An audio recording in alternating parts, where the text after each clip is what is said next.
Alright, hey guys. So, another painting video. Um, Lately I feel like I'm making too many videos, honestly, but partially it's because, yeah, I'm kind of in between things, so I don't have much else going on.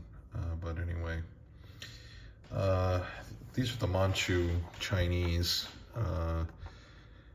These are from Khorasan, of course, probably my favorite manufacturer, 15 millimeter at least.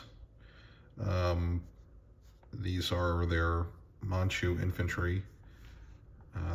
These represent the Qing army, so that was the last dynasty of China from about the late 17th century to the last emperor in 1911, 1912, the Chinese Revolution. They were Manchu, the ruling dynasty was ethnic Manchu, so they were kind of a steppe people from the north. But I was doing some basic reading, and in the Qing army, excuse me, the infantry tended to be Han Chinese, so and they were organized in what was called the Green Banner Army.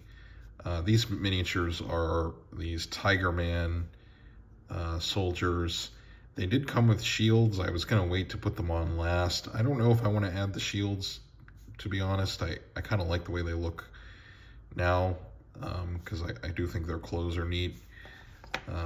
But, you know, these figures, according to Khorasan, can be used for also into like the 19th century for like the Opium Wars, Boxer Rebellion.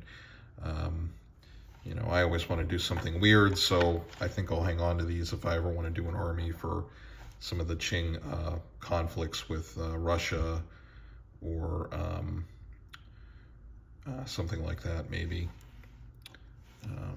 My wife got these as a present because I had the chance to take this Manchu language course, which is pretty interesting. So that's been fun. Yeah, not much else to say on these guys. I didn't base them for any particular system. I just kind of used what I've got laying around base-wise. So I used some of these Warlord.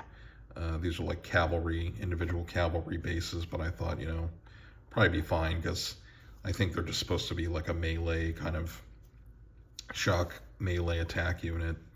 So, yeah. I was looking at some pictures of Qing, the Qing military. There's a lot of good visuals. Probably a big benefit, I think, if I ever wanted to war game like China more seriously. You know, they had a lot of printed material, a lot of visuals, so that's pretty helpful. And I found that the Manchu were the cavalry component of the Qing army. They were the ethnic Manchu, the bannermen, and they were organized into different banners, as the name implies. But interestingly, I found that each banner in the period depictions, had their own color for the cavalry. So I found that to be interesting and would probably help, you know, painting-wise if I ever wanted to do that, because Khorasan has the Manchu cavalry as well, the bannermen. And they also have Mongols, because there were Mongol banners within the Qing army for a period of time. There is a book about this period, China Marches West. It talks about the Qing, the conquest of East Turkestan or Uyghurstan, you know, which they named Xinjiang, of course, the Turkic region of present-day China that was conquered during the Qing Dynasty.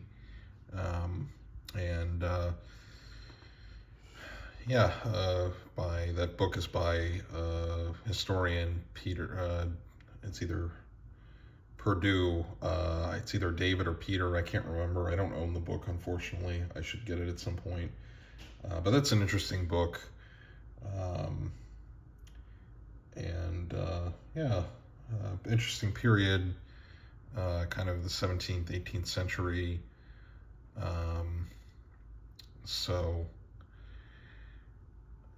yeah, maybe I'll do that. It's not really a big priority until I get my Napoleonics, which should be soon after I make this video. I'll get some of my 15mm Napoleonics to try painting those.